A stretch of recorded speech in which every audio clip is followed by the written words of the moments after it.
3 days ago, this sunspot didn't exist. Today, it's half the size of the one that nearly ended civilization in 1859, and right now, as you're watching this, it's rotating directly toward Earth. What you're looking at is Sunspot AR4366, and in the last 24 hours, it has fired off 21 separate explosions, including an X8.3 solar flare, the most powerful eruption we've seen all year. To put that in perspective, X-class flares are the strongest explosions our sun can produce. They're the category where things start breaking, and this single region just unleashed 3 of them in one day. But here's what should really get your attention. Space weather forecasters are calling this region a solar flare factory, and it's still growing. The magnetic field inside this sunspot is classified as Delta class, the most unstable configuration possible. It's like a coiled spring that keeps getting wound tighter. Every hour that passes, it stores more energy, and every hour, the chances of something bigger increase. The National Oceanic and Atmospheric Administration has already recorded radio blackouts across the South Pacific. Shortwave communications went dark over Australia and New Zealand. Pilots couldn't reach air traffic control, ships lost contact with shore, and that was just from the radiation traveling at the speed of light. The real question is what's coming next? When the sun erupts this violently, it doesn't just release light and X-rays, it throws billions of tons of magnetized plasma into space at millions of miles per hour. These are called coronal mass ejections, and when they hit Earth, they can do far more than disrupt radio signals. They can crash power grids, they can fry satellites, they can send GPS systems spinning into chaos. NASA's models show that the plasma cloud from this latest eruption is traveling relatively slowly and will mostly miss Earth. Mostly. Current projections suggest a glancing blow around February 5th. That could trigger moderate geomagnetic storms and push the northern lights down into the northern United States. But here's what keeps solar physicists up at night. Those projections are only as good as our ability to predict where a cloud of superheated plasma will go after traveling 93 million miles through space. We've been wrong before.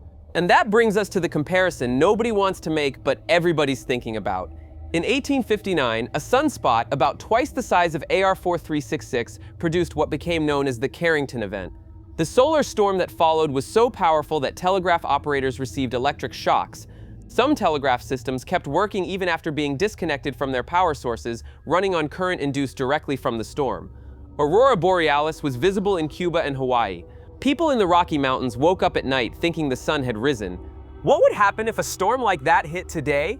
We have answers, and they're sobering. A 2013 study by Lloyd's of London estimated that a Carrington-class event could cause up to $2.6 trillion in damage to the United States alone. Recovery time for the power grid could stretch from 4 months to 10 years, depending on how many high-voltage transformers were destroyed. These transformers take 18 to 24 months to manufacture. There's no stockpile waiting. If enough of them fail simultaneously, we're looking at rolling blackouts across entire continents. But here's where it gets really interesting. We're not living in some random moment of solar history. We're approaching solar maximum, the peak of the sun's 11-year activity cycle. Solar cycle 25 is already exceeding predictions. It's hotter, more active, and more unpredictable than forecasters expected. The sunspot that's menacing us right now emerged from virtually nothing in less than 72 hours. That kind of rapid development is exactly what scientists watch for as a precursor to extreme events. What most people don't realize is how thin our protection really is. Earth's magnetic field is our shield, deflecting the worst of what the sun throws at us. But that shield isn't uniform. There are weak spots, particularly over the South Atlantic, where the field has been gradually weakening for decades. During a severe geomagnetic storm, those vulnerabilities get exposed. Satellites passing through experience higher radiation doses.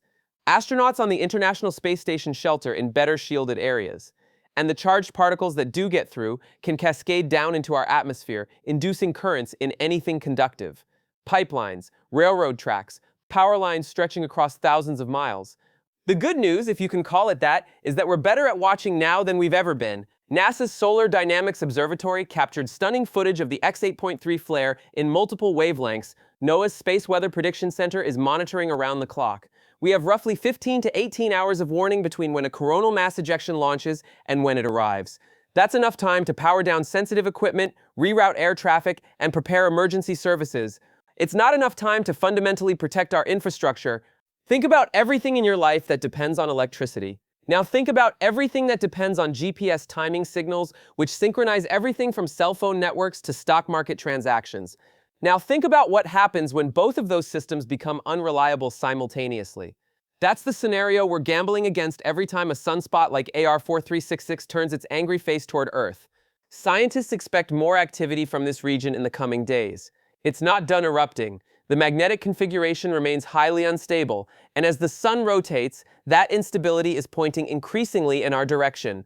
NOAA forecasters have said they expect more exciting space weather activity this week. In their understated professional language, exciting means potentially dangerous. What we're witnessing right now is a reminder that we live next to a star that produces more energy in 1 second than humanity has used in all of recorded history. Most of the time, it's benevolent, the light that grows our food, the warmth that makes our planet habitable. But every so often, it reminds us that it's not tame, it's not predictable, and it is absolutely terrifyingly powerful. The question isn't whether another Carrington-class event will happen. Solar physics tells us it will. The question is whether it will happen tomorrow, or next year, or a century from now, and whether we'll be ready. Some researchers argue we should be investing billions in grid hardening and transformer stockpiles. Others say the economic calculations don't support that level of preparation for a low-probability event. What do you think? Are we playing chicken with the sun? I want to hear your take in the comments. We've survived this long because we've been lucky. Sunspot AR4366 is a warning shot, a reminder that our luck is borrowed, not earned, and somewhere out there, the next great solar storm is already building.